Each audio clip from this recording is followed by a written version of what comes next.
Бүгін міне жалпы кезінде жоңғарға қарсы соғыста, еділ қалмақтарына қарсы соғыста, Ресейдің чапқыншы күштеріне қарсы соғыста ерлік көрсеткен Ақбуралы батыр дейтін, Атойшы батыр дейтін, Ерке батыр дейтін аты бар Абылай ханның көп батырларының біреуі болған. Өз кезінде 25 батырдың бірі болса, кейін 100 батырдың бірі болып, бүтін әлемге өзінің қазақ даласына аты шыққан Бұқарбай батыр Елтоғұлының 6-шы ұрпағының үйінде отырмыз. 6-шы ұрпағы деген осы мына замат. Ал енді жалпы бізді осы үйге бас қостырып отырған себебі осы кісіден үлкен мұрағат қалып отыр. Бұқарбайда 4 ұл болған. 4 ұлдың біреуінің ұрпағы осы үй болғаннан кейін енді осы отауға келіп, бәріміз осы отауда жалпы айтқанда қара шаңыраққа ие болып отырған осы апамыз болатын. Сондықтан осы шаңырақ міне 300 жылдық тарихқа ие шаңырақ екен. Енді жалпы Бұқарбайдан көптеген мұрағаттар қалуға тиісті еді. 300 жылдан бері талай жаугершілік болды, үркін қорқын болды. Соның барлығында бастан кешкен осы біздің халқымыз, мысалы ата-бабаларымыз осындай бір үлкен мұрағатты алып қалудың өзі оңай болмаған. Міне бүгін осы Нұрболат бауырым, мына шешеміз бар, осы отбасы өз кезінде көшіп келу барысында осын тастамай, ата-бабаларының айтқан өсиетін мақсат етіп отырып, тастамай осы жерге алып келіп отыр. Шаңырақ қанша шірінді болғанменен біз үшін өте үлкен асыл мұрағат болып отыр.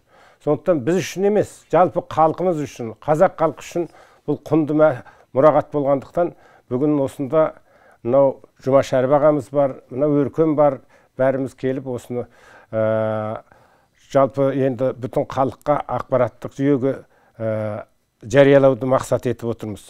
Сондықтан енді жалпы Бұқарбай жөнінде ізденістер көп болып жатыр. Көптеген мұрағаттар, көптеген архивтік деректер, көптеген материалдық деректер табылып жатыр әзір. Бұның өзі біз үшін қуаныш. Сондықтан дәл әзір осы мұрағатты сақтап келіп отырған 80-нің сеңгіріне шыққан апамыз жөнінде, апамыз көптеген материалдарды айтып береді. Осы жөнінде біраз бүгін сізден кеңес тыңдасақ. Сондықтан апа, енді өзіңіз айтасыз, бұл мұрағат қашаннан бері сақталып келді, қайдан кімдер сақтаған, ол кезде қандай оқиғалар болды, енді бірден өзіңіз әңгімелей берсеңіз болды. Бұл шаңырақ енді біздің осы ата-бабамыздың шаңырағы деп, мен осы босағаға келгелі, атамыз ерте қайтыс болып кеткен адам екен, енеміз бар еді, сол енеміздің айтуынан ұғып отыратұғым. Бұл шаңырақ бір үлкен шаңырақ. Осы Санжы көлемі, Ашылауылы көлемі, осы көлемдегі осы ең үлкен шаңырақ біз екенбіз. Бізді сондай туыс туған үлкен үй, үлкен шаңырақ деп сондай қастерлеп, қадірлейді деп апам әңгіме қып айтып отырады. Оның көйін қашанда сендер енді ол шаңырақтың киесі деген оңай емес. Шаңырақ деген қазақ халқының ең бір қастерлейтін шаңырағы.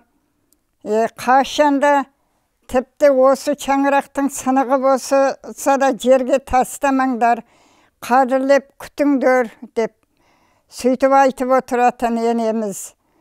О кезденде біздің жастау кезіміз, мен енді биыл 80-ге шықтым, онан бері де талай замандар, талай дәуірлер өтіп жатыр.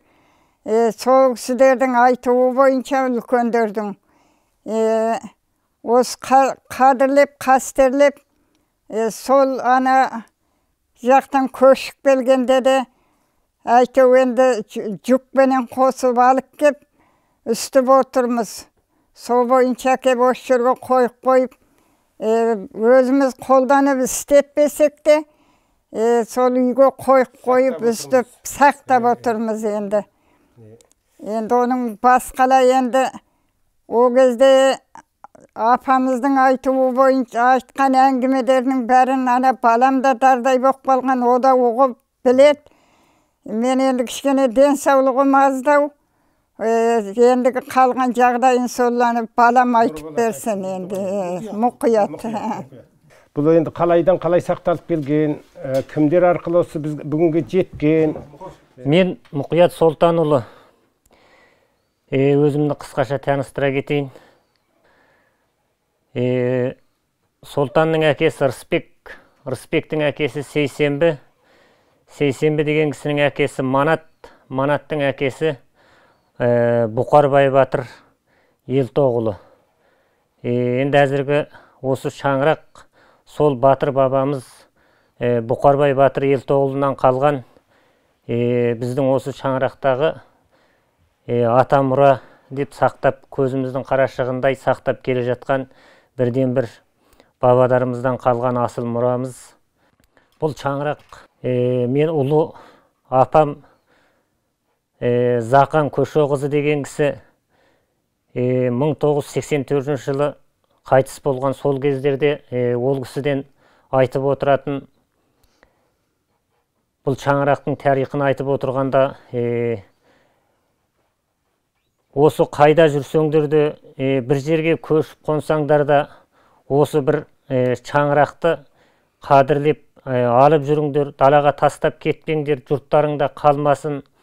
Осы бір үлкен әулет, бір тайпа елдің ұраны болған бір батыр бабаларыңның қасиетті қара шаңырағы, осы бір тайпа елдің қара шаңырағы, осыдан тараған ұрпақ жыраға төніп өскен, осы Шинжаң көлемінде жүрген бір әулеттің тараған шаңырағы далада қалмасын деп көптеген өсиетін айтып отыратын. Сол кісінің бір ауыз өсиет мұрасы сөзіменен осы мұра бабамыздан қалған осы асыл мұраны осы жаққа ата қонысқа қоныс өткіп көшкенде де тастамай, ақтығын байлап, енді бұда бұрында ақтық бар болатын, енді ақтығын байлап осы жерге алып келіп, міне Сарыарқаның жолында тағы сақтап жүрміз. 300 жылдан асты, енді одан бергі нәрсе емес тарихы. Енді оны тарихтың несімен зерттеп байланысып жүрген, енді егжей-тегжейлі Баяхмет ағамыз жаңа айтып кетті. Енді о жағының көп несін біле бермейміз, ішқылып сол бабамыздан қалған осы бір асыл мұрамызды сақтап келе жатырмыз. Төрімізден түсіргеміз жоқ. Аяқтың астына тастамай, төбемізге көтеріп бабадан қалған мұрамызды алып келе жатырмыз. Енді бүгін міне Баяхмет ағамыз, Жұмачарып ағамыз, Нұрлан ағамыз келіп, Өркен ағамыз келіп бүгін міне осы бабадан қалған асыл мұрамызды қадірлеп, қастерлейік. Ата бабамыздың аруағы бір аунап түссін. Аруақты туған батырдардың деп осы шаңырақты бабадан қалған қара шаңырағымызды қастерлеп, бұл кісілерде үлкен басын кішірейтіп, осы шаңыраққа иіліп сәлем беріп кетейік деп келіп отыр. Бұл кісілерге де мыңда бір рахмет, бабадан қалған мұраны құрметтеп жатқан.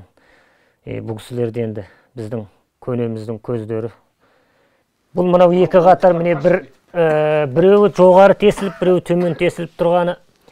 Мен өзі әкем 87 жылы ма қайтадан Қытайдағы мәдениет зор төңкерісінің несінен кейінгі бір қайтадан о жақтадағы рухани жаңғыру болды ғой, енді былайша айтқанда, осы жақтың сөзімен айтқанда. Сол кезде қайта бір шаңырақ көтергенде осы бабамыздан қалған қара шаңырақты қайтадан басымызға көтеріп үйтігеміз деп, осы шаңырақты қайтадан бір рет істеткенбіз. Сол кезде мына темір шегелерді сол кезде әкем қайтыс істеткен. Бір рет шегелетіп. Бұл бұрынғы тегіндегі уықтың көзін өткізетін тесіктер мына дөңгелек тесік болады екен, мына секілді. Бұл уық қыдырып тоқтамайды екен ана дөңгелек тесіктен. Сосын кейін қайтадан мынандайғы төртбұрыш тесіктерменен тесіп не қылған, әр жерінен аттатып. Екінші реткі несі сол болатын, енді бұрынғы бұл енді тарихтан келе жатқан нәрсе болғаннан кейін енді әрбір кезде әрбір толқындар болып тұрды. Адам баласы болғаннан кейін өмірде бірде онда, бірде бұнда жүрсе де, сол ата-бабаларымыз далаға тастамай, атпен көшіп, өгізбен көшіп, түйеменен көшіп жүрсе де, көшпенді заманда да алып жүріп. Мынандай көп жиі болмайды ғой. Соны қайта істетіп, Мынау міне қос көздеп жүргендер сол, міне қос көз, уықтың қос көзін өткізгендер сол.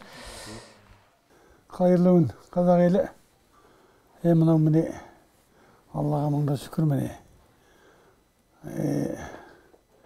Ителі Елтоқ Бұқарбай батыр бабамыздың міне үлкен мұрағаты шаңырағы табылып міне. Өзі қуанышта келіп мына жаңағы сұхбаттасып отырған жағдайымыз. Енді ол Бұқарбай батыр туралы міне мынау тарихшы ағамыз, етті ғалым ағамыз, Байахмет ағамыз, және де ғалым ағамыз, Жұмашаров ағамыз. Мынау Бұқарбай батырдың алтыншы ұрпағының жаңағы шаңырақта отырған апамыз. Мұқият бауырымыз жаңағы бәр нәрседен айтып кетті, енді бәрі түсінікті. Ал бұл мына Бұқарбай батыр деген кісі бұл бүкіл қазақтың мақтанышы, қазақ елінің мақтанышы. Өйткені қайтеді деген бұл кісі Алтайдан Атырауға шейін Абылай ханның 25 батырының бірі болған. Атақты үлкен денелі, алып тұлға, ат көтермейтін, жаңағы Ақбурамен соғысқан. Мен ойлап отырмын, осы шаңыраққа тіреліп, бой тірелген шығар деп. Сонда үлкен адам болған. Осы бұл тарих қазақ елінің тарихы деп ойлап отырмын. Бұл халықаралық деңгейде жаңағы жетуге мына үлкен атсалысып жатқан ғалым ағаларымыз бар, осы кісілердің жанынан табылып, біз Бұқарбай батырдың бір ұрпағы болғандықтан бірге жүріп міне іздесіп тарихи тұлға ретінде жаңағы бұл кісіні ұлықтау жолында жүріп жатқан жағдайымыз бар енді. Ал бабамыздың мынандай құнды дүниесін мұқым міне бағана Жұмашев Шақат ағамыз айтты, мұқым мына Бұқарбай батыр, мынау жаңағы Абылай ханның 20 батыры болған. Осы Сарыарқада талай жоңғардармен, жаңағы еділ қалмақтармен соғысып, мына Сарыарқаның жері Қарағанды, Семей, Павлодар, Өскемен, қайтып Қытай елі деп арғы бетке барып міне содан қайтып келіп жатқан мына шаңырағын алып кетіп келіп жатқан мына жаңа Бұқарбай батыр бабамыздың келін апамызға, жаңа Бұқарбай батыр бабамыздың алтыншы ұрпағы Мұқиятқа көптен көп рахмет, Алла разы болсын.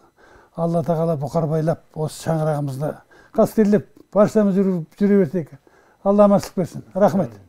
Мынау енді Ителі руына ұран болған Бұқарбай батыр Елтоғұлдың шаңырағы ғой, 3 ғасырдан асқан. Бұқарбай батыр тегінде Абылай хан тұсындағы мына шапқыншы жоңғарларға қарсы соғыста Бөгенбай батыр, Қабанбай батыр, Ержанбек батырларға еріп, осы шапқыншы соғыстан шапқыншы жоңғарларды елден тазарту барысындағы әйгілі батырлардың бір жаңа мына Байахмет бауырымыз айтып кетті ғой. Соғыстың тіккен шаңырағы тегінде бұл осы бетте болған, осы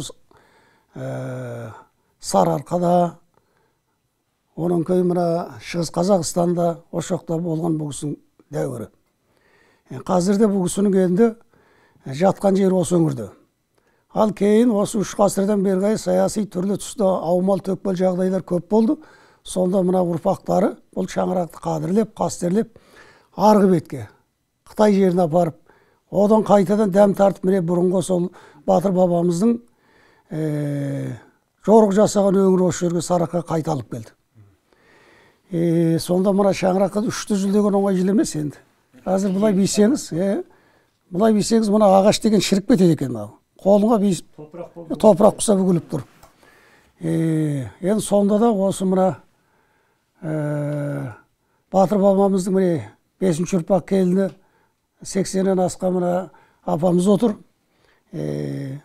Батыр бабамыздың мына алтыншы ұрпағы Мұқият отыр, Мұқият Солтанұлы. Енді осы шаңырақтың құндылығын тарихқа, қазақ тарихына өте қатысты құнды мұра екенін аялап осы жерге ары көшіп барса да, бері көшіп барса да, үйдерінен тастамай осы дәуірге дейін алып келді. Мына апамызға, Мұқият бауырымызға, келіндерге рахмет. Бұл шаңырақты күні бүгін міне әкеліп отыр. Мынау деген енді бүгінгі күндерде өте табылмайтын тарихи мұрағат. Осы мұраны бүгінгі сақтап, бұрынғы батырларымыздың қанды соғыстағы басына көтерген үйлерінің арлы бері көшпенді тұрмыстағы тіккен шаңырағын әкеліп келудің өзі бүгінгі ұрпақтардың енді өте бір намыстылығы, ұлт жандылығы, тарихқа деген, ата-бабамыздың тарихына деген жауапкершілік деп есептеймін. Көп рахмет едім сіздерге. Көп жасаңыз, аман болыңыз. Осындай мынандай мұраларды сақтауға бала шағадан ұрпақтарыңыз әлде тапсырып отырыңыз.